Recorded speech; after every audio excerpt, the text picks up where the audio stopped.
Всем привет! Сейчас я нахожусь в Балагане. Это такое заведение прекрасное у нас в Санкт-Петербурге, где ходят красивые, модные люди. И зачем я вам это скажу?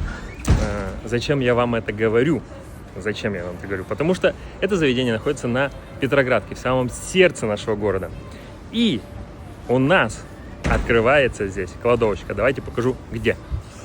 Вот это Малый проспект Петроградской стороны.